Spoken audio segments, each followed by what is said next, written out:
What's good, everybody? We have a stream that we're going to be doing later today, and I'm going to be talking about this subject in a more longer form. But I wanted to do this video to kind of discuss some of just a little bit of everything, really, with try to speed through it if I can about that subject. And the subject is this religious cling to doom and gloom when it comes to this virus. It's such an odd thing when you can be arguing with people about this subject, certainly interactions over the internet or online, multitude of different social media websites. And one of the first things that people say in the event that you even bring up ease of restrictions is like, "Oh, I hope you get it." We've had people even tell me this on stream that I hope you get it, or I hope you die from it, or I hope your family members die from it. Then you're getting it. It's like, well, that seems to be antithetical to actually wanting to save lives. Maybe that never was actually their thing. They didn't care about that. I think a lot of people have been caught with egg on their face, and I'm not sure why we've devolved into this culture where people can't admit that they got it wrong. I feel like that is part of being a human being. I think it's nothing wrong with analyzing new data as it comes. A new information, doesn't matter what the subject matter is, new information, and revising your position based on that, even if it was different from what you initially thought or what you initially believed in. That's fine. I mean, that comes with being a human being. People are wrong. Been wrong about stuff, been wrong about predictions, been wrong about all sorts of different things. And there's nothing wrong with saying that you got it wrong. I mean, you're a human being. It's fine. But maybe it's because with this is a big time, like social media is at its peak, right? Maybe not even at its peak. Maybe we'll continue to grow where individuals are so connected, and people live on their phones, the laptops, the PCs, what have you, and they're always on some form of social media. And things on the internet seem to be a little more permanent than just having a casual conversation with anybody.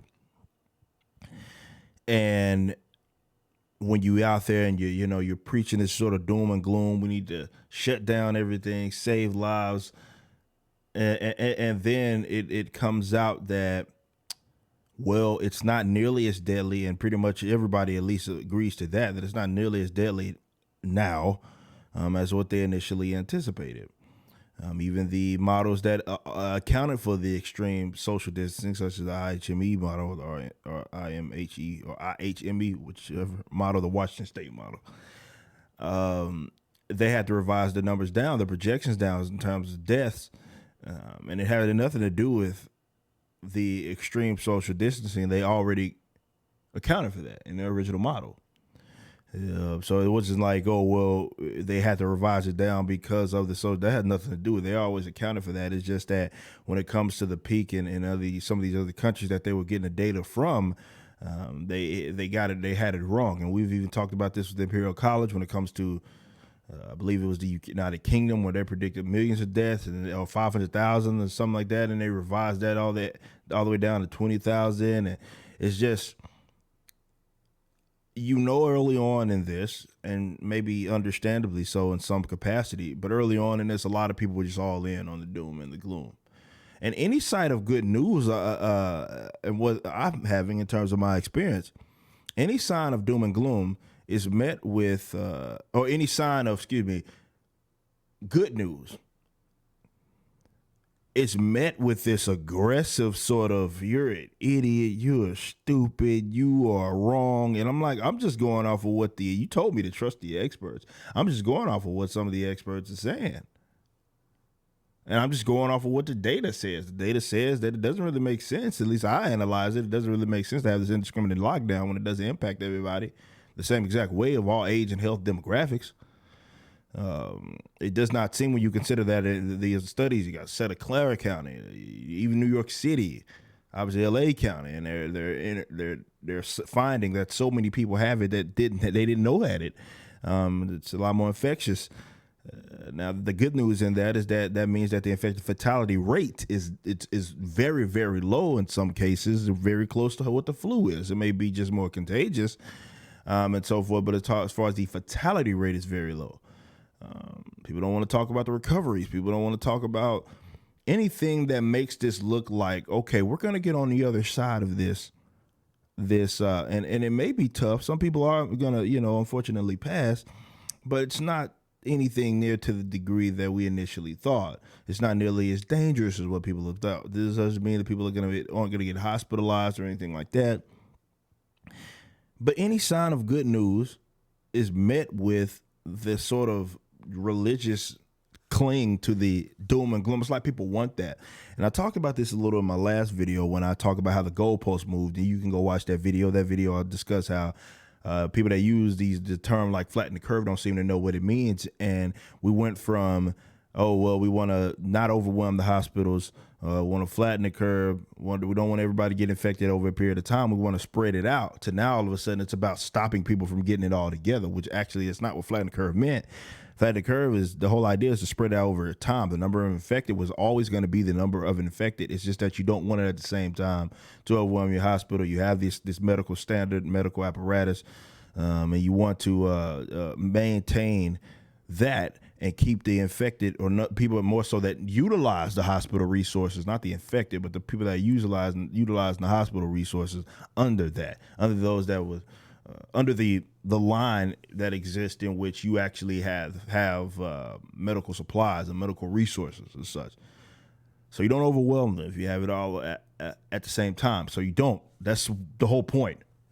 But that somehow shifted from that to, okay, now we need to stop the spread altogether. It's like, well, that wasn't the deal, right? But I discussed in that video how not only have people just shift the post, but even with analyzing this new information that we have, such as the antibody test and stuff like that, and as things ramp up and you have these restrictions and stuff like that, people are just so hell bent on that outcome, and to me it's because in some cases it creates heroes. When you get these dire situations, the dramatism, right? This is what it is.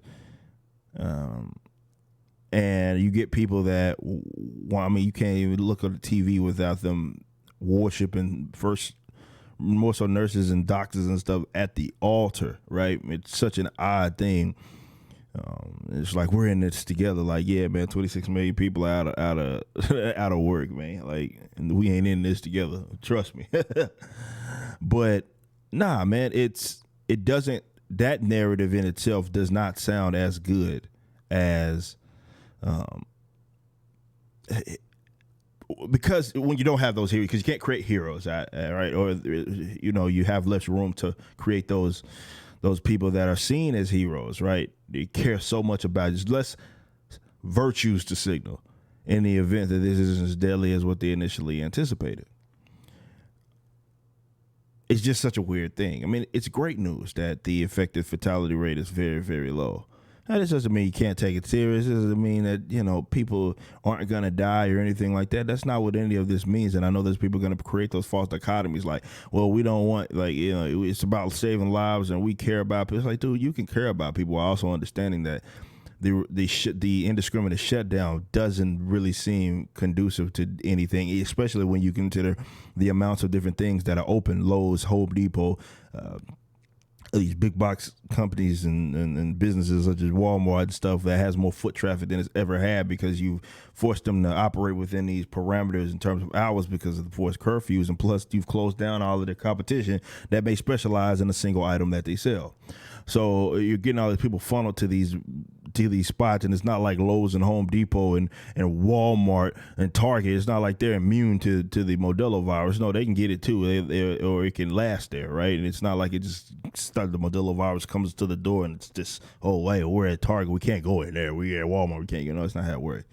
So there's not concrete. Believe it or not, there's actually no concrete evidence that all aspects of the lockdown have actually slowed the spread.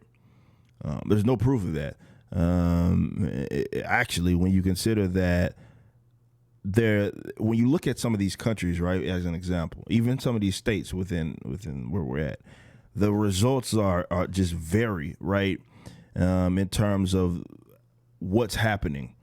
But in a lot of cases, definitely when you look at the other countries, like you look at, we've already talked about Sweden. We've talked about how, yeah, they have maybe a higher death per million than the U.S. as an example, but they don't have a higher death per million than Italy or Belgium or France or the United Kingdom or some of those other Spain and some of those other countries who all have these mass lockdowns, though Sweden didn't. And you have obviously South Korea, which went a different route. A lot of Japan didn't do these sort of mass forms of lockdowns. I believe Tokyo has a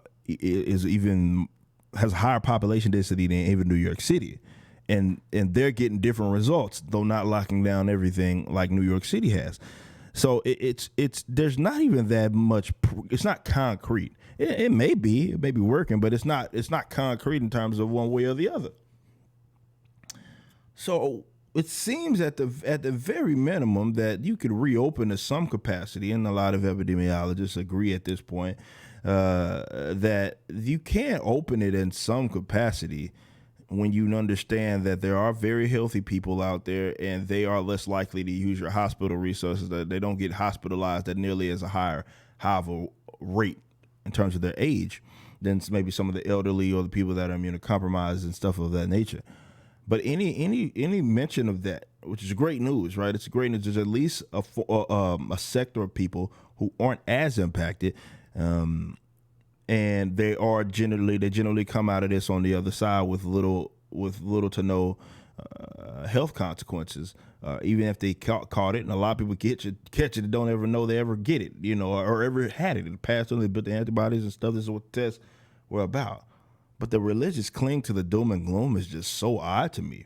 It's like, it's great news. It's great news that less people are when the infected fatality rate is going to be much lower than anticipated, meaning that it's not as bad as what people might have thought. It doesn't mean that it can't kill you. It doesn't mean that it's not deadly to certain people, but it's not nearly as bad as what we maybe initially thought. That's great news. But any mention of that is met with this sort of, whoa, the top experts, and them like, who are the top experts? The ones that agree with you? For months, there's been a debate among the science community about this very subject. To act like your expert is the expert, it's just being intellectually dishonest. There's debates to be had in this regards. But you hear this good news, and it's just people are just so all in on the apocalyptic approach, and they don't want any sort of they want that to happen. It's like they want to speak it into existence. Well, it's not as bad as we thought in certain areas. Maybe it explains why their death rates are so high, or not death rates, maybe more so the deaths in terms of maybe confirmed cases and stuff. Confirmed cases and confirmed deaths are much more higher in an area like New York City, which is the most unique city in the country in terms of how they live. And everybody's on top of each other and such. That's not really, they don't live like that in a lot of other people. Like I stay in a relatively heavily populated metroplex, and we don't live like that. It's a very unique place, and it doesn't really make sense to try to apply that metric to the entire country. But nonetheless, it's like people look at that, and it's like Texas, for example, some of the stay-at-home orders are going to expire here in a couple of days, and I'm seeing these people like, well, this is doom and gloom. It's got to be apocalyptic. All these people are going to die and all of this. And it's like, all right. I mean, that's kind of wishing people die, but you don't want that, right? It's like, why do they have this religious cling to doom and gloom? It's so odd to me. It's like people want drama. They need it. It's necessary. And I just feel like it's okay to admit that it's not as deadly. It's fine. It doesn't mean that you are not taking it seriously. I've talked about in numerous videos, maybe people are going to be a lot more hygienic than they've ever been. That's a great thing. Maybe they'll learn from it, hopefully. But to act like this is just, oh man, it's a apocalypse. Like, come on, man. Like, that's not true. That's not true. We've seen the death rates. We've seen the death rates by age. We've seen the hospitalization rates by age, which are very similar in a lot of countries. If you didn't trust the Chinese numbers, you could. I mean, there's numbers that you can get in terms of data from your own country now. And they're saying the similar story as these tests are being rolled out and these studies are being put public. That man, it's way more widespread than what we initially anticipated. So then you're having to have the question of, I think to me that's the question that actually needs to be had is like, were the lockdowns actually conducive to anything?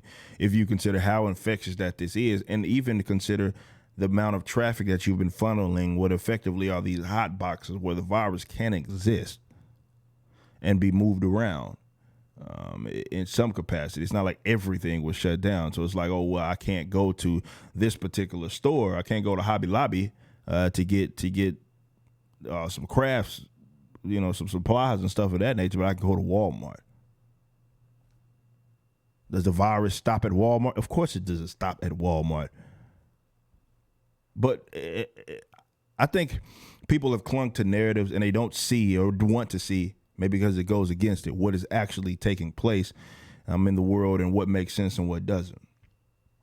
Look, guys, good news is we're going to get out on the other side of this. We ain't in this together, but we're going to get out on the other side of this. The vast majority of us, definitely the ones that like myself who don't have any I don't have any underlying diseases. I don't have those issues and stuff like that. I'm a relatively young guy. I was born in fucking 1990, man.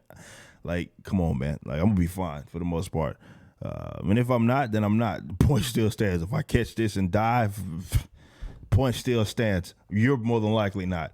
That's just what the data says. And it shouldn't be offensive for us to just look at that and say, okay, it's not that bad. It may be initially shocking, right? Learning about this is novel, right?